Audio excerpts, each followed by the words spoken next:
China urged the United States to resume negotiations with North Korea and dial back military deployments to the region, minutes after backing a new round of sanctions on the pariah state.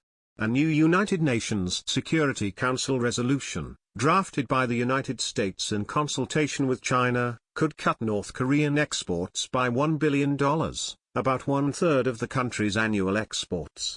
But China, which has long provided economic lifelines to the regime despite earlier UN sanctions, suggested that the resolution imposes obligations on the United States as well. It calls for the resumption of six-party talks, commits to finding a resolution through peaceful diplomatic and political means, and it stresses the importance of de-escalating tensions on the peninsula by the parties concerned. Liu Jieyi, Chinese ambassador to the United Nations, said at Saturday's meeting. China believes that these provisions are part and parcel of this resolution, and all the parties should implement the provisions contained in the resolution fully and earnestly. President Trump's team maintains that they will not hold direct talks with North Korea until the regime agrees that the negotiations will end with the dismantlement of their nuclear weapons program. We don't think having a dialogue where the North Koreans come to the table assuming they're going to maintain their nuclear weapons is productive, Secretary of State Rex Tillerson told reporters Tuesday. We would like to sit and have a dialogue with them about the future that will give them the security they seek and the future economic prosperity for North Korea, but that will then promote economic prosperity throughout Northeast Asia.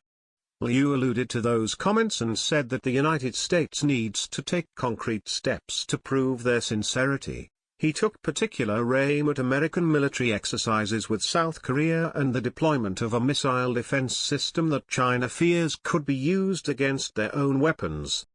Beefing up a military deployment around the peninsula is not in the interests of realizing denuclearization of the peninsula and maintaining peace and stability, he said. Russia's representative to the Security Council blamed the US more bluntly. All must understand that progress towards denuclearization of the Korean peninsula will be difficult so long as the North Korean regime perceives a direct threat to its own security, Ambassador Vasily Nebenzia said.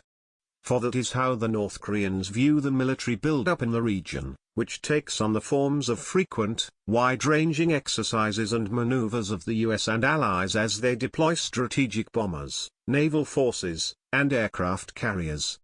Trump has authorized various shows of force, in addition to regularly scheduled exercises between South Korea and the United States, in response to a spate of North Korean missile tests. We're trying to convey to the North Koreans we are not your enemy, we are not your threat, but you are presenting an unacceptable threat to us, and we have to respond, Tillerson said.